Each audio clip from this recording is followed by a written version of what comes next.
పరిశుద్ధ గ్రంథము నుండి వాక్య ధ్యానాంశంగా ఈనాటి వాక్య లేఖనం తిమోతికి రాసిన మొదటి పత్రిక 3వ అధ్యాయం 16వ వచనాన్ని ధ్యానం చేసుకుందాం.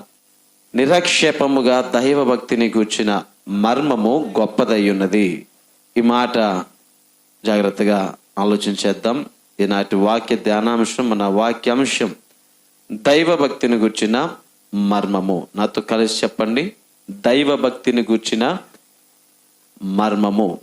ఈ భూమి మీద అనేకమైన మర్మాలు మనకు తెలిసి ఉండొచ్చు, అనేక మెలకువలు మనం నేర్చుకుని ఉండొచ్చు. కానీ దైవ భక్తిని గూర్చిన మర్మం ఎవరికైతే తెలుస్తుందో వారి దేవుణ్ణి వారి జీవితంలో విడిచిపెట్టలేరండి. దైవ భక్తిని గూర్చిన మర్మం మన జీవితాల్లో మనం పరిపూర్ణంగా తెలుసుకున్నప్పుడు, ఆ నిజం మనకు తెలిసినప్పుడు, ఆ సత్యాన్ని గ్రహించినప్పుడు దేవుణ్ణి ఎన్నటికీ మనం ఎన్నటికీ విడిచిపెట్టమండి. ప్రభు మనతో మాట్లాడుతున్న మాట, మనం నేర్చుకోవలసిన విషయాలు ఎన్నో ఉన్నాయి. దేవుడు ఈ రాత్రి మనతో మాట్లాడుతున్నారు, వాటిని గ్రహిద్దాం, నేర్చుకుందాం. దైవ భక్తిని గుర్చిన మర్మం అంట గొప్పదై ఉన్నదంట. ఈ భూమి మీద అనేకమైన మర్మాలు, అనేకమైన గొప్ప విషయాలు మనం తెలుసుకుంటూ ఉంటాం, నేర్చుకుంటూ ఉంటాం. ఏదైనా ఒక తెలియని సంగతిని గురించి మనం తెలుసుకున్నప్పుడు మన హృదయం ఎంతో ఉప్పొంగిపోతూ ఉంటుంది. కానీ ఆ విషయము ఎంతవరకు అంటే కొంతవరకు మాత్రమే ప్రయోజనం, కొంతవరకు మాత్రమే కొన్ని విషయాలు మనల్ని తృప్తిపరుస్తాయి. కొన్ని పనులు మనం చేస్తున్నప్పుడు కొంతవరకు మాత్రమే ఆ యొక్క సంతృప్తి మన జీవితాల్లో ఉంటుంది. కానీ దైవ భక్తిని గూర్చినటువంటి మర్మము గొప్పదై ఉన్నదని చెప్పి దేవుని వాక్యం చెబుతుంది. ఈరోజు దైవ భక్తిని గూర్చిన మర్మం చాలా మందికి తెలియక దేవునికి ఇంకా దూరంగానే జీవిస్తున్నారు. దైవ భక్తిని గూర్చిన మర్మం తెలుసుకున్నటువంటి ప్రజలు దేవుణ్ణి ఎంతగా కొనియాడారంటే, వారు ఆయన అంటిపెట్టుకున్నటువంటి విధానాన్ని బట్టి వారి పేర్లు దేవునితో కలిపి పిలిచారట. ఏమని పిలిచేవారు అప్పట్లో? ఈ దేవుడు ఎవరు అంటే అబ్రహాము దేవుడు. ఏ దేవుడు అండి? అబ్రహాము దేవుడు, ఇస్సాకు దేవుడు, యాకోబుల దేవుడు అన్నారు. ఎందుకంటే వారు దేవునితో అంత సాన్నిహిత్యంగా జీవించారు. ఆ దైవ భక్తిని గూర్చిన మర్మాన్ని వారు అవపోసనం చేసుకున్నారు వారి జీవితాల్లో. ఈరోజు ఆయన సన్నిధికి చేరిన మనందరం కూడా ఈ వాక్యాన్ని తలపోసుకుంటూ ఉన్నప్పుడు ఆయన మనం దర్శిస్తూ ఉన్నారు. దయచేసి క్రింద మాటలు మనం వివరణ చేసుకుందాము. 6 మాటలు అక్కడ రాయబడ్డాయి. 6 విషయాలు క్రీస్తును గూర్చి 6 విధాలుగా ఆ భక్తుడు రాస్తున్నాడు. తిమోతికి అపోస్తలుడైన పౌలు భక్తుడు చెప్తున్నాడు, ఆయన ఎవరు అంటే, ఆయన ఏ రీతిగా ప్రత్యక్షమయ్యాడంటే సశరీరుడిగా ప్రత్యక్షమైన అని చెప్పి మొదటి మాట అన్నాడు. రెండవదిగా ఆత్మ విషయమున నీతిపరుడని తీర్పు నొందెను. మూడవదిగా దేవదూతలకు ఆయన కనబడెను. రక్షకుడని జనములలో ప్రకటింపబడెను. 5వదిగా లోకమందు ఆయన నమ్మబడెను. 6వది ఆరోహణుడై తేజోమయుడైను అని చెప్పి దేవుని వాక్యంలో రాయబడి ఉంది. 6 విధాలుగా ఆయన్ని గూర్చి రాశాడు. ఆయన్ని గూర్చి ఈ 6 విషయాలు పరిపూర్ణంగా తెలుసుకోవటం వలన దైవ భక్తిని గూర్చిన మర్మం మనకు తెలుస్తుంది.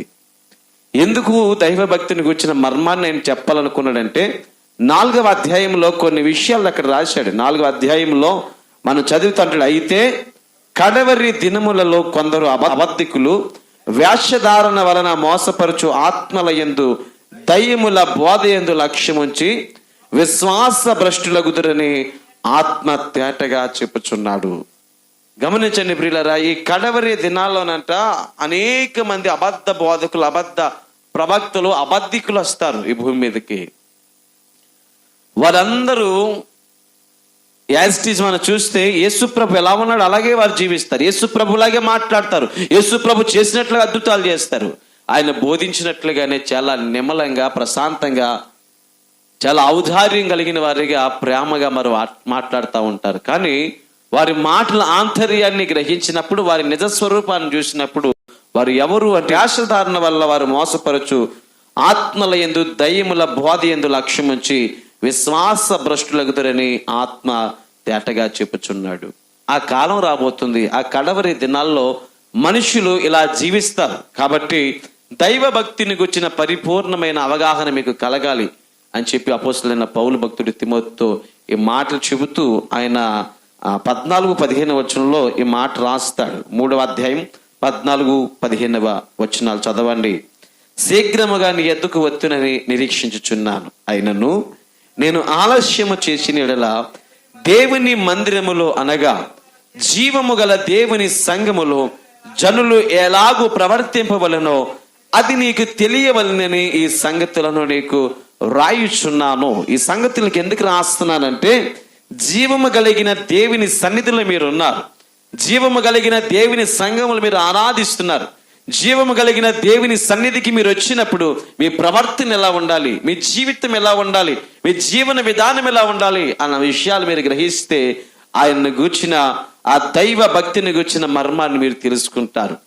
ఈ దైవ భక్తిని గూర్చిన మర్మం మనకి తెలియాలంటే కొన్ని షరతులు ఉన్నాయి, కొన్ని ప్రియుల ఆజ్ఞలు ఉన్నాయి. వాటిని మనం పాటించినప్పుడు, ఆయన్ని గూర్చి తెలుసుకున్నప్పుడు ఆయన గొప్పతనం మనకు తెలుస్తుంది. అందుని బట్టి అన్నాడు అక్కడ, ఆ సంఘము సత్యమునకు స్తంభమును ఆధారమై ఉన్నది. ఆ సంఘములోనికి వెళ్ళే మీరు, ఆ సంఘములో ప్రార్థిస్తున్న మీరు, ఆ సంఘము క్రీస్తు చేత కట్టబడిన సంఘం గనుక ఆ సంఘములో నివసిస్తున్న మీకు దైవ భక్తిని గూర్చిన మర్మం తెలియాలి. నిరాక్షేపముగా దైవ భక్తిని గూర్చిన మర్మము గొప్పదై ఉన్నది.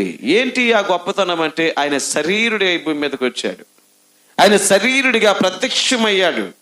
ఆయన మహిమ కలిగిన వాడై మహిమను ఆయన ప్రక్కన పెట్టి మట్టిని ధరించుకున్నాడు. దేవుని స్తోత్రం చెప్తారు గట్టిగా, హల్లెలూయా. ఈరోజు ఈ మట్టి శరీరాలు, మట్టి చేత అతకబడినటువంటి ఈ అతుకుల బ్రతుకు ఆయన ఏం చేయాలంటే మహిమగా మార్చబోతున్నాడు. మహిమకు మార్చడానికి ఆయన మట్టిని ధరించుకున్నాడు. మట్టి శరీరము ఆయన మహిమను విడిచిపెట్టి ఈ శరీరంలోకి ఆయన వచ్చాడు. కృపా సత్య సంపూర్ణునిగా శరీరధారిగా ఈ భూమి మీదకి ఆయన దిగి వచ్చినట్లుగా మన యోహాను సువార్తలో చదువుతాం. అలాగే 2వ మాట అన్నాడు, ఆత్మ విషయమున ఆయన నీతిపరుడనే తీర్పు పొందాడు. ఆయన నీతి ఈ భూమి మీద ఎవ్వరు కూడా కనపరచలేని నీతి. ఆయనకు ఒక పేరు పెట్టబడింది. ఆయన ఎలాంటి సూర్యుడట, నీతి సూర్యుడు అని చెప్పి యేసుప్రభు వారిని పిలుస్తున్నారు. 3వ మాట మనం చదువుతున్నాం, దేవదూతలకు ఆయన కనబడెను అన్నాడు. దేవదూతలకు ఆయన ప్రత్యక్షమయ్యారు. దేవదూతలు ఆయన చూస్తా ఉన్నారు, దేవదూతలు ఆయన చూస్తున్నాడు. అనుదినం ఆయన ప్రార్థిస్తున్నప్పుడు కూడా ఆ గత్సెమనే తోటలో ఈ శిష్యులు ఎవరైతే ఉన్నారో వారు దూరముగా ఉండి ఆయన ప్రార్థిస్తున్నప్పుడు వారు కొంత సమయం ప్రార్థించి నిద్రలోనికి వారు జారుకున్నారు. అనేక సార్లు ఆయన ప్రశాంతమైనటువంటి ప్రాంతాల్లో ఆయన ప్రార్థన చేస్తున్నప్పుడు దేవదూతలు వచ్చి ఆయనకు పరిచర్య చేశారండి. ఆయన 40 దినాలు ఉపవాసం ఉండి ఆయన కొండపై వెళ్ళి ప్రార్థించినప్పుడు కూడా సాతాను చేత ఆయన శోధింపబడినప్పుడు సాతాను ఆయన గద్దించి వెళ్ళిపోమన్నప్పుడు సాతాను వెళ్ళిన వెంటనే దేవుని దూతలు ఆయన దగ్గరికి వచ్చి ఆయనకు పరిచర్యలు చేసినట్లుగా దేవుని వాక్యం చెబుతుంది. ఆయన దేవదూతలకు కనబడ్డాడు. అలాగే రక్షకుడని జనములలో ప్రకటింపబడెను. ఎక్కడ ప్రకటించబడ్డాడు? మన ప్రభువైన యేసుక్రీస్తు వారు. ఈయనే రక్షకుడని బైబిల్ గ్రంథంలో మనం చదివితే అతి ప్రాముఖ్యంగా అపోస్తలుడైన పౌలు భక్తుడే అంటాడు, ఒకానొకప్పుడు ఆయన ఎలా జీవించాడంటే, క్రీస్తు ఆయన దేవుడు కాదు, ఆయన దేవుని కుమారుడు కాదు, ఆయన మీద తిరగబడి ఆయనను అవమానపరిచి ఆయన ప్రజలను హింసినటువంటి పౌలు భక్తుడు ఒక రోజున క్రీస్తే రక్షకుడని చెప్పి ఆయన నిబ్బరంగా చెప్పిన సంగతులు మనము అపోస్తుల కార్యములో చదువుతాం. దయచేసి చూస్తారా? అపోస్తుల కార్యములు 9వ అధ్యాయం 22వ వచనాన్ని చదివితే, ఒకప్పుడు క్రీస్తును ద్వేషించిన వ్యక్తి క్రీస్తు సారూప్యంలోనికి వచ్చిన తర్వాత ఆయన చెప్పిన మాట ఈ రీతిగా ఉంది. అయితే సౌలు మరి ఎక్కువగా బలపడి ఈయనే క్రీస్తు అని రుజువుపరచుచు దమస్కులో కాపురమున్న యూదులను కలవరపరిచెను. ఒకప్పుడు కూడా ఆయన కలవరం పరిచాడు. ఒకప్పుడు కూడా అనేక మందిని భయభీతులకు కారణం చేశాడు. ఆ కలవరం, ఆ భయభీతులు అలాంటివంటే, ఎవరైనా యేసు పేరట ప్రార్థిస్తే వారిని తీసుకుని వెళ్ళి చెరసాల్లో వేయించేవాడండి. అలాంటివి అపోస్తలుడైన పౌలు ఒకప్పుడు సౌలుగా ఉండి క్రూరిగా ఉన్నప్పుడు ఆయన మార్పు ఆయన జీవితంలో కలిగినప్పుడు, క్రీస్తు ఆయన దమస్కు మార్గంలో దర్శించినప్పుడు ఆ దర్శన భాగ్యాన్ని ఆయన పొందుకున్న తర్వాత ఆయన జీవితం మార్చబడింది. ఆనాటి నుండి ఆయన చెబుతున్న మాట, ఈయనే క్రీస్తు అని రుజువు పరచుచు దమస్కులో కాపురమున్న యూదులను కలవరపరిచెను. యూదులు కలవరపడ్డాడు. ఇదేంటి, నిన్న మొన్న ఆయన చూస్తే ఒక అన్యునిగా ఉన్నాడు, నిన్న మొన్న ఆయన చూస్తే ఒక యూదునిగా ఉన్నాడు. నిన్న మొన్న చూస్తే ఆయన ధర్మశాస్త్ర సంబంధమైన వ్యక్తిగా జీవించాడు. ఇప్పుడు క్రీస్తే రక్షకుడిని బోధిస్తున్నాడేంటి? రక్షణ మెస్సయ్య తెస్తాడని చెప్పిన ధర్మశాస్త్రాన్ని పాటిస్తున్న ఈయన క్రీస్తు రక్షకుడని ఎందుకు పదే పదే చెప్తున్నాడన్న విషయాన్ని ప్రజలు విన్నప్పుడు కలవరపడ్డారట. ఆలోచన చేయండి ప్రియులారా. ఆయన పరిపూర్ణమైన దైవ భక్తిని గుర్చిన మర్మాన్ని తెలుసుకున్నాడు. క్రీస్తు దర్శన భాగ్యాన్ని బట్టి ఆయన జీవితం మార్చబడిన తర్వాత ఆయన ప్రకటిస్తున్న మొదటి మాట ఇదే: ఈయనే క్రీస్తు, ఈయనే రక్షకుడు, ఈయన వలన మాత్రమే పరలోక భాగ్యం ఉందని చెప్పి ఆయన నమ్మి అనేకులకు బోధించిన వాక్య భాగము ఈ వాక్య భాగం. మన వాక్య ధ్యానాంశాలకు వస్తే తిమోతికి రాసిన మొదటి పత్రిక 3వ అధ్యాయం 16వ వచనంలో రాయబడిన 5వ మాట చదువుదాం. 4వ మాట విన్నాం. రక్షకుడిని జనములలో ప్రకటింపబడెను, ఆయనను ఆయన ప్రచురించుకున్నాడు, ఆయన పరిచయం చేసుకున్నాడు. నేనే మార్గమును సత్యమును జీవమును, నా ద్వారా తప్ప తండ్రి దగ్గరికి ఎవరు కూడా వెళ్ళలేరని చెప్పి రూఢిగా చెప్పాడు. నేనే అన్నాడు ఆయన. వేరొకరు ఉన్నారని చెప్పడానికి కూడా ఆస్కారం లేదు, వీలు లేదు. మరొక మాట మనం చదువుతున్నాం. లోకమందు నమ్మబడెను. ఎక్కడ నమ్మబడిందండి? లోకస్తులందరూ నమ్మారండి. యేసు క్రీస్తు వారి లోకానికి వచ్చినప్పుడు దూతలు ప్రకటించిన మొట్టమొదటి మాట వారు అంటున్నారు: ఇదిగో ప్రజలందరికీ కలగబోవు మహా సంతోషకరమైన సువర్తమానం నేను మీకు నేడు తెలియజేస్తున్నానని చెప్పి గొర్రెల కాపర్లకు ఆ రాత్రికాల సమయంలో దేవుని దూతలు చెప్పిన మాట వారు విన్నప్పుడు వారు నమ్మారు. ఈయన రక్షకుడు, మెస్సయ్య, మన కొరకు ఆయన జన్మించాడు అన్న మాట వారు నమ్మినప్పుడు, విశ్వసించినప్పుడు క్రీస్తు రక్షణ వారి కన్నులారా చూశారు. యేసు క్రీస్తు ఆయన 8వ దినాన్ని దేవాలయం తీసుకుని వచ్చినప్పుడు కూడా దేవాలయంలో ప్రధాన యాజకుడిగా ఉన్న సిమియోను చేతుల్లో పెట్టబడినప్పుడు ఆయన అంటాడు: ప్రభు రక్షణ నా కన్నులారా నేను చూచుచున్నాను అన్న మాట చెప్పంటాడు. నాదా, ఇప్పుడు నీ దాసుని సమాధానముగా పోనిచుచున్నావు అన్న మాట. దేవుని రక్షణ మన కన్నులారా చూడాలి, ఆయన నమ్మాలి. ఆయన ఎందుకు నమ్మిక మనకు ఎప్పుడు కలుగుతుందంటే దైవ భక్తిని గుర్చిన మర్మాన్ని మనం తెలుసుకున్నప్పుడు. ఈరోజు మనం వింటున్న మాట, మన అంశం దైవ భక్తిని గుర్చిన మర్మం మనకు తెలియాలి. ఈరోజు అనేకమైన విషయాలను గుర్చిన గూఢ భావాలను మనం తెలుసుకుంటాం. లోక సంబంధమైన విషయాలు ఎన్నెన్నో వింటాము, వాటిని విడిచిపెడతాం.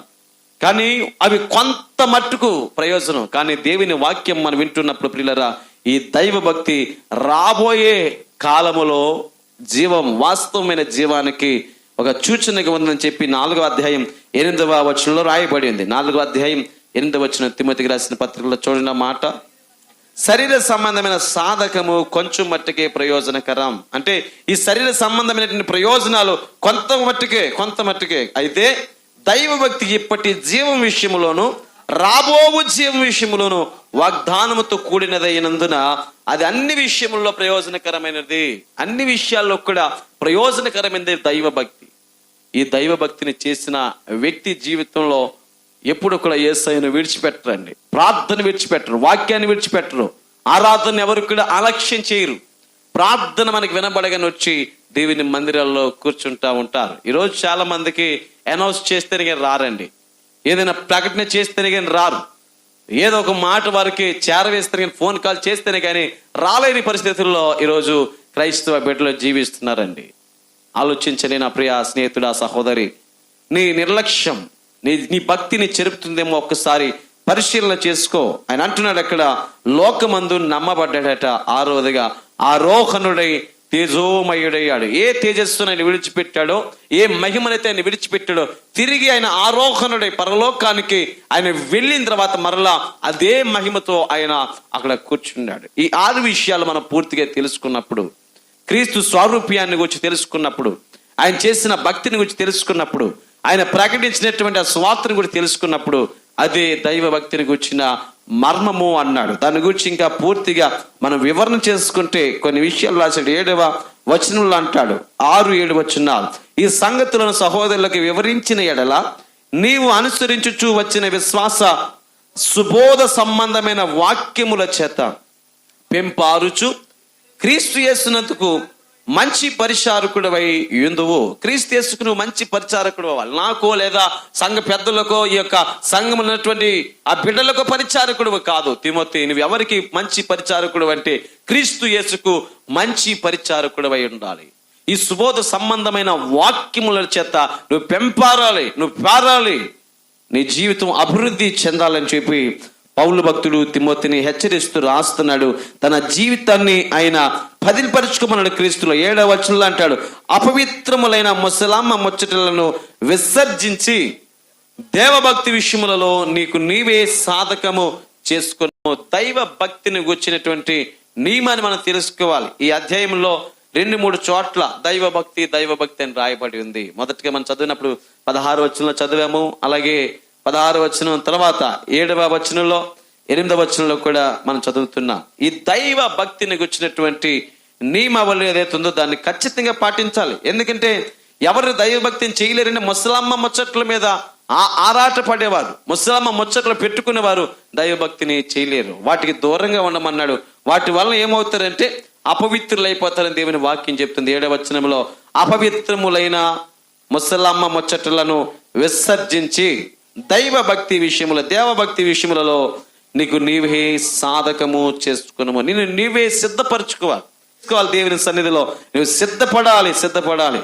శరీర సంబంధమైన సాధకము కొంచెం మట్టుకే ప్రయోజనకరం అయితే ఆత్మ సంబంధమైన ఏమంటే ఈ భక్తి ఇప్పటి జీవ విషయంలో ప్రస్తుత జీవితానికి అలాగే రాబోయే జీవితానికి కూడా ప్రయోజనకరమే. అట్టి భక్తి ఈరోజు మనం చేయగలుగుతున్నామా? ఆలోచన చేయండి ప్రియ స్నేహితులారా. 9వ వచనాన్ని చదవండి.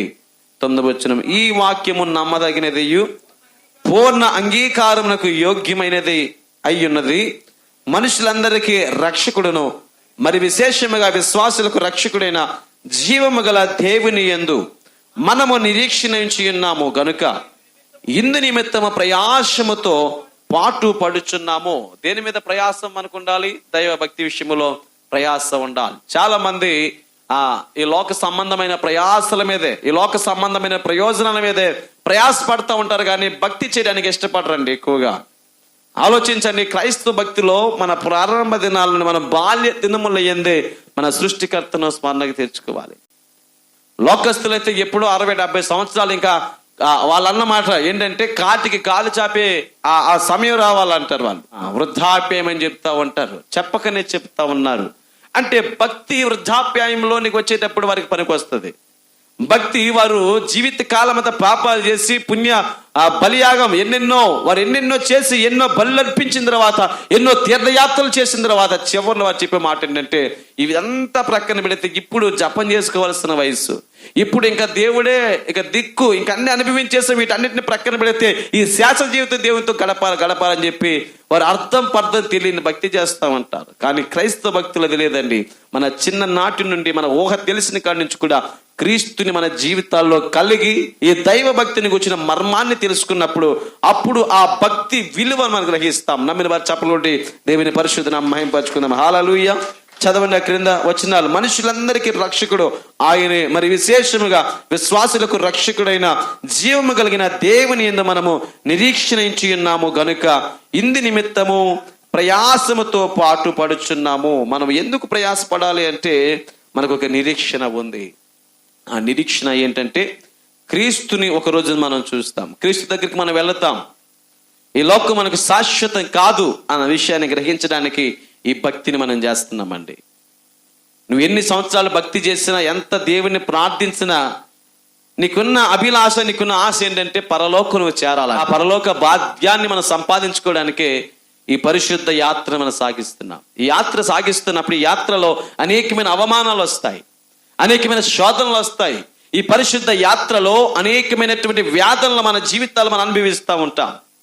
ముఖ్యంగా రక్షణ పొందిన బిడ్డల విషయంలో కానివ్వండి, యవనంలో ఉన్నటువంటి విషయంలో ఆ బిడ్డల విషయంలో కానివ్వండి, ఏమంటే సాతాను చాలా శోధిస్తూ ఉంటాడు, అనేకమైనటువంటి భ్రమలు చూపిస్తూ ఉంటాడు. వాడు వెనక్కి లాగడానికి అనేకమైన ఉరులు వేస్తూ ఉంటాడు. వాటన్నిటిని తప్పించుకుని విశ్వాస యాత్రలు మనం ముందుకు కొనసాగినప్పుడు వాడు మనల్ని కదల్చనేరడండి. దేవుని స్తోత్రం కలుగునుగాక. హల్లెలూయా. మరొక వాక్య భాగాన్ని నేను చూపించి ఈ రాత్రి ఈ వాక్యాన్ని ముగించాలని ఇష్టపడుతూ ఉన్నాను. దయచేసి చదవండి ఒక మాట. 6వ అధ్యాయం 5వ వచనం. 6వ అధ్యాయం 5వ వచనం. తిమోతికి రాసినటువంటి మొదటి పత్రిక. చెడిపోయిన మనస్సు కలిగి సత్యహీనులై దైవ భక్తి లాభ సాధనం అనుకుని మనుష్యులు వ్యర్థ వివాదములను కలుగుచున్నవి. సంతుష్టి సహితమైన దైవభక్తి గొప్ప లాభ సాధనమై ఉన్నది. ఎలాంటి భక్తి? ఇప్పటి వరకు మనం తెలుసుకున్నటువంటి ఈ టాపిక్ లో ఆయన చెబుతున్న మాట, దైవ భక్తి మీరు చెయ్యాలి, దాన్ని గురించిన మర్మాన్ని మీరు తెలుసుకోవాలన్నాడు. అయితే ఈ దైవ భక్తి ఎలాంటి భక్తి అయి ఉండాలంట? సంతుష్టి సహితమైన దైవ భక్తి అయి ఉండాలంట. కొన్నిసార్లు మనం ఏదైనా చేయకుండా చేసినప్పుడు నువ్వు చేస్తున్న భక్తికి ఇది లక్షణం కాదంటారండి. ఒక సువార్తికుడు కానీ, ఒక సేవకుడు కానీ, ఒక పరిచారకుడు కానీ దురుసిగా ప్రవర్తించినప్పుడు, మానకరంగా మాట్లాడినప్పుడు, ఇతరుల మీద ద్వేషాన్ని కక్కుతున్నప్పుడు ఇతరులు వచ్చేటువంటి మాట ఇదే ఏంటంటారే, నువ్వు చేసే భక్తికి ఇది లక్షణం కాదు. ప్రేమ చూపాల్సిన నువ్వు ఎందుకు ఎంత కఠినంగా మాట్లాడుతున్నావు?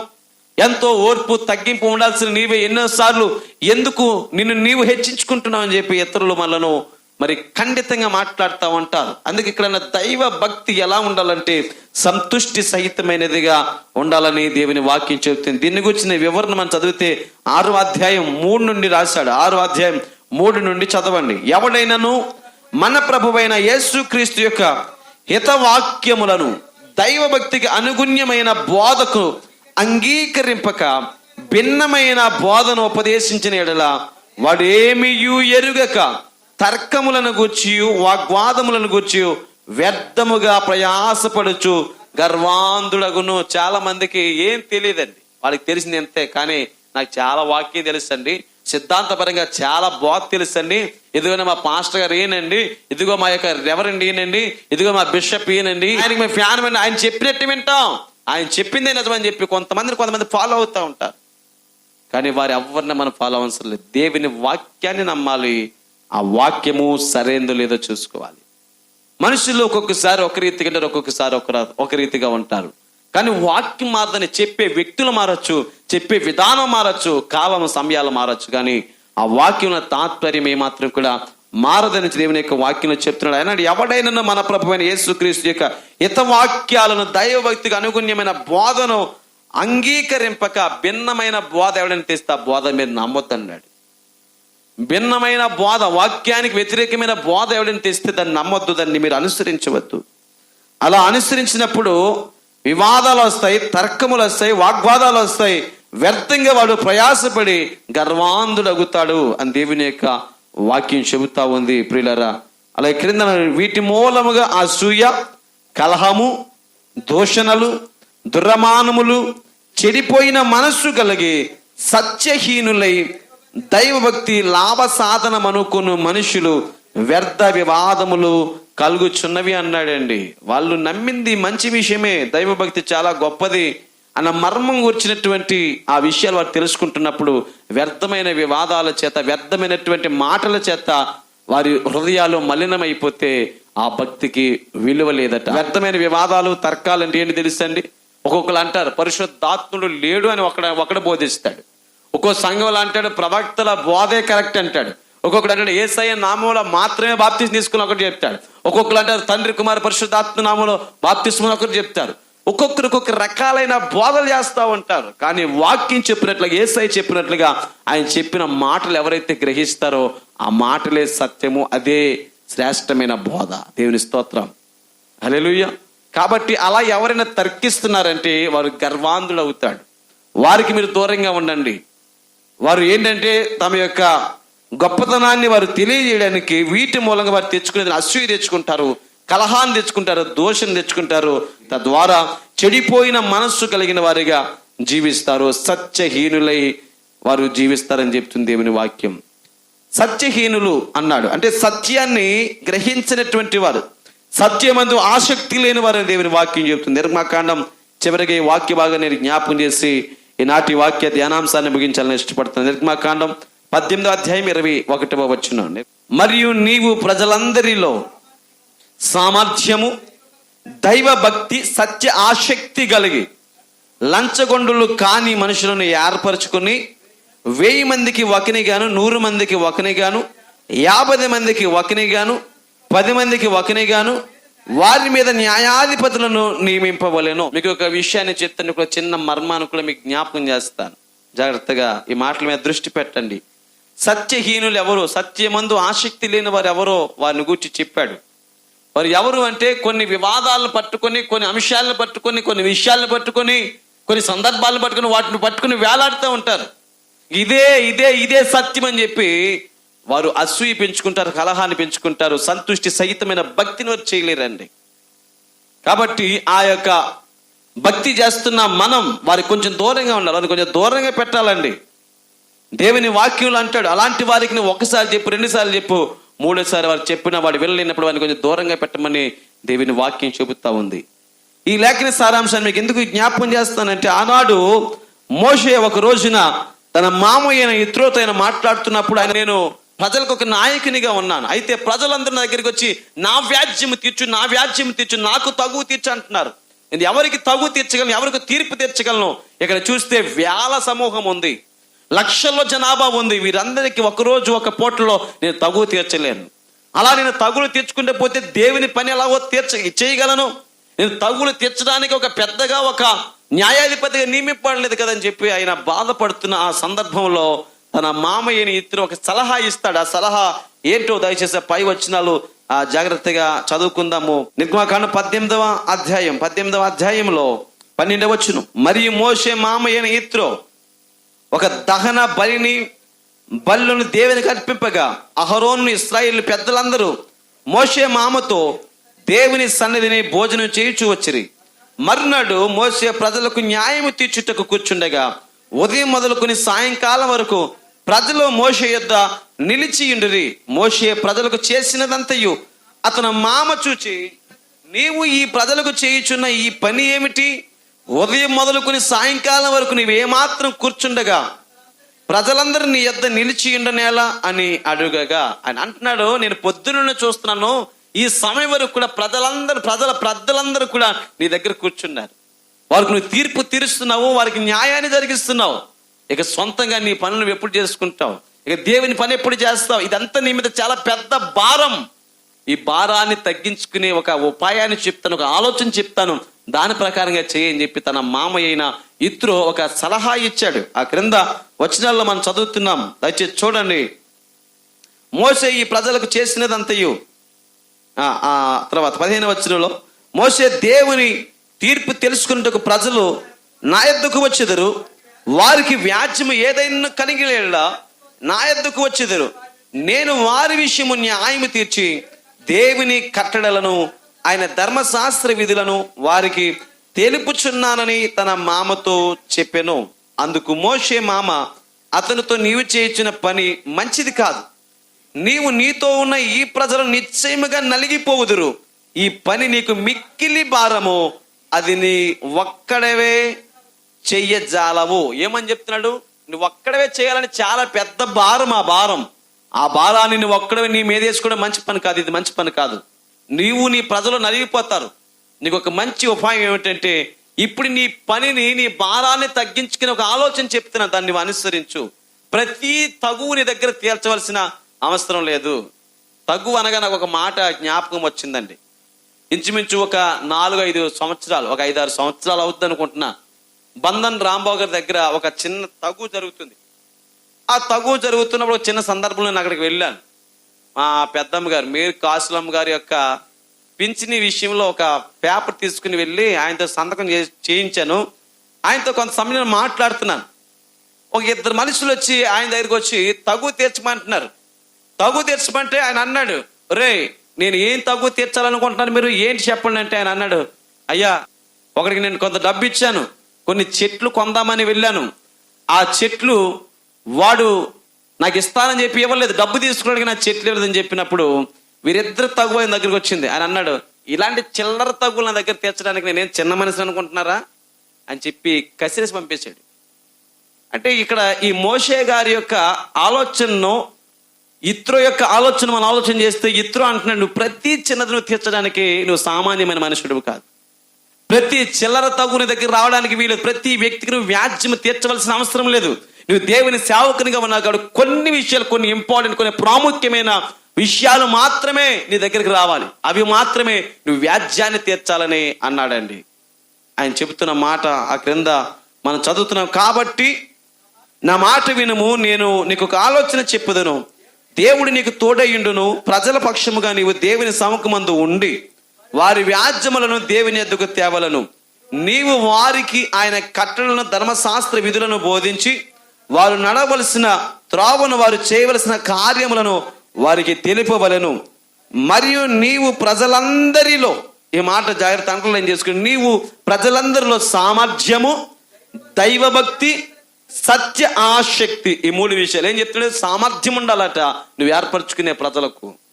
నువ్వు ఎవరినైతే ఏర్పాటు చేసుకుంటున్న వాడికి సామర్థ్యం ఉండాలి, మంచి జ్ఞానం ఉండాలి, మాట నేర్పరితనం ఉండాలి. అలాగే ఆ వ్యక్తికి దైవభక్తి ఉండాలి. దేవునికి వానికి ఒక మంచి సంబంధం ఉండాలి. వాడు దేవునికి భయపడాలి. దేవుడిని చూస్తున్నాడన్న భయం కలిగిన వ్యక్తి ఒక పెద్దగా ఉంటే, ఒక న్యాయం తెచ్చే తీర్పరిగా ఉంటే వాడు ప్రజలకు న్యాయాన్ని జరిగిస్తాడు. అలాగే సత్యమందు ఆసక్తి కలిగిన వ్యక్తిగా ఉండాలి. సత్యాసక్తి కలిగిన వ్యక్తిగా ఉండాలి. అలాగే వానిలో ఉండకూడని ఒక లక్షణం ఉంది, లంచగొండుతనం. ఏ గుండుతనం బట్టండి? లంచగొండుతనం. చూడండి, చాలా మంది పెద్దలైన వారు కానీ, పోలీసు అధికారులు కానివ్వండి, రాజకీయ నాయకులు కానివ్వండి, ఏదైనా ఒక తగు తీరుస్తున్నప్పుడు అమ్ముడిపోతారు. ఏం చేస్తారు? కొంత డబ్బు ఇవ్వగానే న్యాయాన్ని తిప్పి అన్యాయం చేసేస్తారండి. దేవుని వాక్యం అంటుంది, ఇదిగో లంచగొండలు కానీ ఏమండి, ఇలాంటి వారు నీ దగ్గర ఉండకూడదు. అలాంటి మనుషులు నువ్వు ఏర్పరచుకోవాలి. ఎలా ఏర్పాటు చేయమని? 1000 మందికి ఒక్కడు ఉండాలి, 100 మందికి ఒక్కడు ఉండాలి, 50 మందికి ఒక్కడు ఉండాలి, 10 మందికి ఒక్కడు ఉండాలి. వారి మీద న్యాయాధిపతులను నీవు నియమించాలి. వారు ఎల్లప్పుడూ ప్రజలకు న్యాయము తీర్చవలను. అయితే గొప్ప వ్యాజ్యములను నీ యొద్దకు తేవాలి. అంటే పెద్ద పెద్ద తగులు మాత్రమే నువ్వు తీర్చాలి. ప్రతిదానికి నువ్వు వెళ్ళి నీ సమయాన్ని వృధా చేసుకోవద్దు. ప్రాముఖ్యమైన తగువులు మాత్రమే, ప్రాముఖ్యమైన వ్యాజ్యములు మాత్రమే నువ్వు తీర్చాలి అని చెప్పి మోషేతో తన మామయ్యని ఇతరు చెప్తున్నాడు. ఈ సందర్భాన్ని తీసుకొని మన ఆంధ్రప్రదేశ్కి ముఖ్యమంత్రిగా ఉన్నట్టు వైఎస్ జగన్మోహన్ రెడ్డి గారు ఏం చేశారంటే, 50 మందికి ఒకరిని పెట్టాడండి. వాడికి ఏం పేరు పెట్టాం? వాలంటీర్. ఈ వాలంటీర్ వ్యవస్థ ఎక్కడి నుంచి వచ్చిందంటే ఈ అధ్యాయం ఈ నుండి వచ్చిందండి. 50 మందికి ఒక్కరట, 1000 మందికి ఒక్కడంట, 100 మందికి ఒక్కడంట. అలా ఒక్కొక్కరిని విభజించి, ఇదిగో నువ్వు ఈ 50 మందికి తగు నువ్వు తీర్చు, ఇదిగో ఈ 1000 మందికి నువ్వు తగు తీర్చు, ఇదిగో ఈ 100 మందికి నువ్వు తగు తీర్చు. ఇంకా ఏదైనా పెద్ద పెద్ద వ్యాజ్యం వస్తే అది మాత్రమే నీ దగ్గరికి తేవాలని చెప్పాడు. ఈ తెచ్చే వ్యక్తులకి, ఈ తగు తీర్చే వ్యక్తులకు ఉండవలసిన 3 ప్రాముఖ్యమైన లక్షణాలు ఏంటో చెప్పాలి? చెప్పండి. 3 ప్రాముఖ్యమైన లక్షణాలు చెప్పాడైనా.